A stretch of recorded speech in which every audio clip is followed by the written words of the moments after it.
Good evening, everyone, and welcome to the State Convention of the Libertarian Party of Florida. My last formal address was on December 8th, 4 months ago this very night.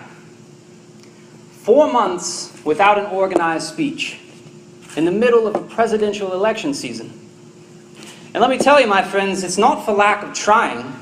It's not been because we have been taking time off from the campaign or slacking in some regard. No, today is my first formal address in 4 months because I have been blacklisted from coast to coast by organizations, by schools, by private venues.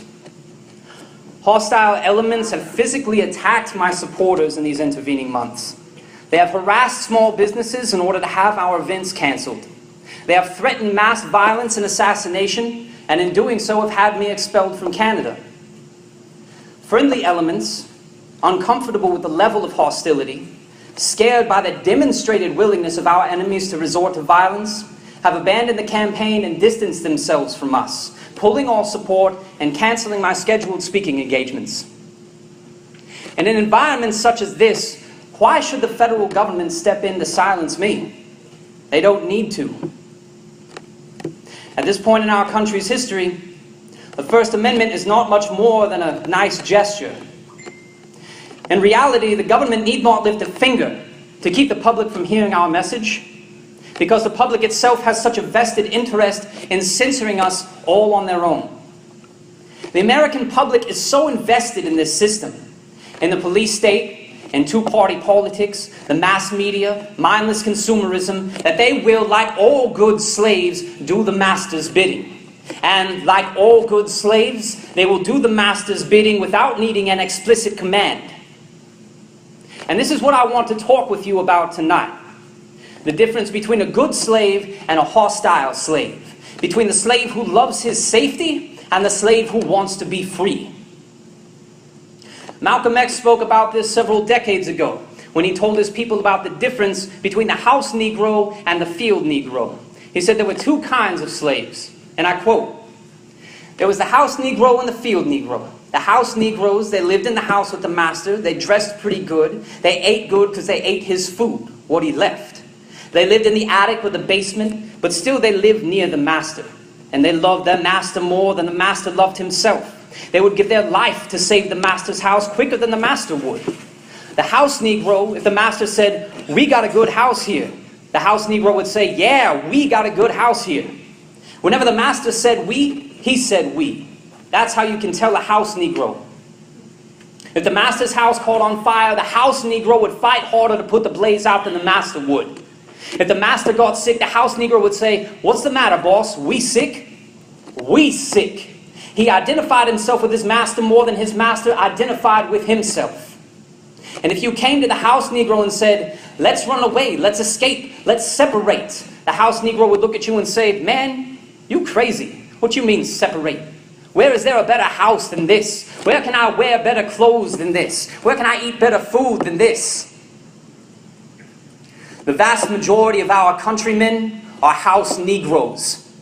Speak to them of seceding from the federal government and they'll say, "Man, you crazy. What you mean separate?" Speak to them of destroying the system, abolishing the Federal Reserve, ending usury, and they'll say, "Where is there a better system than this? Where can I wear better clothes than this? Where can I eat better food than this?" They eat the scraps given to them by the bankers, by the politicians, by the corporate boards, and what they dream of is not freedom, but a seat at the table with the masters. What we want is to overthrow the table. We want to be our own masters, and for this we need the help of our countrymen. But the revolutionary life is a tough sell, brothers and sisters. Who as a little boy sits thinking to himself, "When I grow up, I want to be blacklisted and ostracized. I want to be hated and reviled by my own countrymen. I want hardship and deprivation. I want to wonder where my next meal is coming from or whether the FBI will raid my house today. I want a life of severity. I want to put my life on the line because anything between death and total victory is a compromise and a mediocrity." You try to sell that life to a house slave, and you will meet with great disappointment, I assure you. But Malcolm X spoke of a second sort of slave, the field Negro. He said the Negro in the field caught hell. He said the field Negro was beaten from morning to night. He lived in a shack, in a hut. He wore old cast-off clothes. He hated his master. I say he hated his master. He was intelligent. That house Negro loved his master. But that field Negro, they hated the master. When the house caught fire, he didn't try to put it out. That field Negro prayed for a wind, for a breeze. When the master got sick, the field Negro prayed that he'd die. If someone come to the field Negro and said, let's separate, let's run, he didn't say, where are we going? He said, any place is better than here. You've got field Negroes in America today. I'm a field Negro. I'm a field Negro. Everyone in this room, if you are sitting here listening to a speech from me, you are a field Negro too. We want freedom. When the system soon catches fire, we will pray for a strong wind. When the masters of the system get sick, we will pray that they die. But let me take this one step further than Malcolm ever did. I say that we are the strong wind that will burn down the system. I say that a prayer for death is too good for those who control this system. And that is the difference between a faithless slave and a revolutionary. A revolutionary is a man of action, not of wishes, not of hopes and dreams, not of listless longing for better days in a different master's field. A revolutionary does not pick his cotton in the field while daydreaming of escape. He pulls the overseer off his horse and takes his rifle. He leaves the field and burns down the master's house. Yeah. Now, how do we get to that step, comrades? How do we move past talk, past whispering to each other in our living rooms and blogging on the internet? What sort of political action is necessary to destroy a system marked by a tyrannical federal government, cancerous bureaucracies, faceless enemies, the stranglehold of finance, the stench of slaves being burned and sacrificed to the god of money? I will say what I said last August. What is needed is total insurrection, an uprising in mind, heart, and body. We must break all boundaries and revolt. But of course, the preliminary step is challenging what we have long been brainwashed to believe. For instance, and I will be deliberately extreme here, when a cop draws a firearm on you, you are expected to fall to the ground, put your hands on your head, and wait for him to handcuff you. Even if you have broken no law, even if you pose no threat to the officer, even if you are an innocent bystander, you are expected to bend over and take it. And if you get an apology sometime later, wonderful. But don't hold your breath. And just ask yourself why. Why do we allow cops to put us in handcuffs for no reason? Why do we allow them to run roughshod over us, our communities, our Constitution? Because there are criminals out there, you say. And I agree. A man committing a robbery or shooting up a school should be drawn on. But I'm talking about all of us. We who are not robbing convenience stores or shooting up schools. Why do we allow the police to treat us like criminals?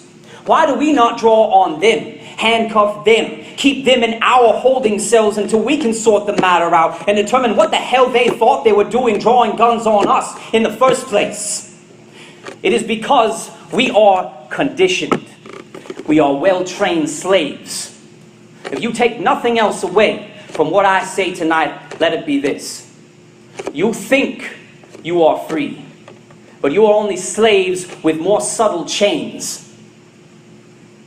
And if you think I'm being overdramatic, if you think this is all meaningless hyperbole, then do me a favor and stop paying your taxes.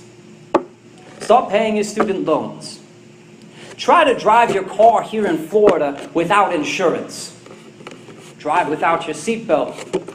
Dare to exceed the speed limit. Punch the guy in the face who just insulted your girlfriend. Do these things and see what happens to you. My Scotch-Irish grandfather once fought 10 cops in a bar in Ohio along with my uncle.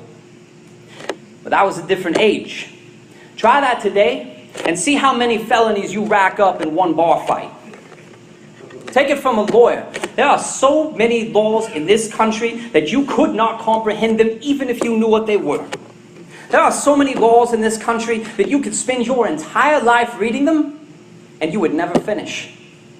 Every action you take is regulated by law, and those laws are zealously enforced by cowards with badges who show up in packs and draw guns at the first sign of resistance. So should it be any surprise that we are expected to put our hands up and get to the ground when a cop draws on us? Let me ask you, if the field overseer came out to check on the field Negro's work, and he pulled his rifle and told the field Negro to get on the ground, would they not be expected to drop to the ground and put their hands on their heads? Of course they would. And the same is expected of each and every one of us. The masters, the financiers, the corporate boards, the special interest groups, they pass their laws. And those laws are enforced by the field's overseers, the local police department, the sheriff's office, the FBI, the DEA. And we are expected to follow those laws. And even when we are 100% compliant with those laws, we are still expected to quake in fear and to bow in submission to whatever federal agents and police officers decide to pull a gun on us that day. But I don't know about you, brothers and sisters, but I am sick to death of the masters and of their overseers. I have no love for this system, for their money, for the comfort they provide that the house slaves find it impossible to live without. I don't care for the health insurance, the retirement benefits, the professional discount on a car rental, the frequent flyer miles, celebrity magazines, television with 500 channels, some guy's name on my underwear, or any of the other distractions waved in front of our faces, or any of the other bribes given us by those in power to keep us from lynching them and burning down their houses. So again, we must ask ourselves, what sort of political action is necessary? You find yourself at this moment at a state convention for a major political party, the third largest in the United States, as a matter of fact. Tomorrow, I am co-sponsoring a presidential debate right here at this hotel. Those of you who stay through the weekend will be able to rub elbows with high-level party members and national candidates. You'll be hearing speeches and sound clips until the platitudes of the libertarian movement are dripping out your ears. And soon, you will be able to vote for any number of us in the November election. But, as Bismarck noted, not through speeches and majority decisions will the great questions of the day be decided, but by iron and blood. I sincerely hope that these speeches of mine will wake up our countrymen, and I sincerely hope that we will have a good showing in the election this November. But what is far more important than any election is action. I need you to be strong. Your country, the whole of Western civilization, needs you to be prepared for war. Arm yourselves. Strengthen your bodies. Stop wasting your nights at the bars. Stop living frivolous lives. And brace yourselves for the coming fire, for you will be the wind that spreads the flames. Slaves can afford weakness. A master cannot. So, yes, let us engage with the so-called legitimate political system. Let us do outreach, make phone calls, knock on doors, speak to our legislators and all the rest. Protest, complain on social media, vote, the whole 9 yards. Make friends here at the convention, bury hatchets and shake hands, and help the party grow. But more than this, prepare for the day the system catches fire. And on that day, let your actions speak louder than any speech I have given. Think now about whether you will be a house slave fighting for the government or a field slave fighting for your freedom, your people, your country. Think about the world you want to create and prepare yourselves for it. Prepare. Work and prepare. War is coming.